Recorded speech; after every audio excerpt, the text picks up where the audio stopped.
Hello everyone! In this tutorial, we'll show you how to chat and share files during a Roombr session. First, locate the chat icon in the bottom right corner of the Roombr application interface. If you want to chat with the entire group, click on the Everyone option. Here, you can send text messages, emoticons, files, documents, images, and more to all participants in the session. If you want to chat with a specific person, click on their name in the participant list. This will open a separate chat window where you can communicate privately with that individual.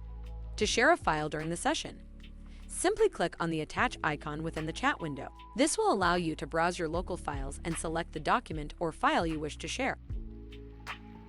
Participants can preview shared files directly within the chat window. If they wish to download the file, they can simply click on the File Preview and choose the Download option.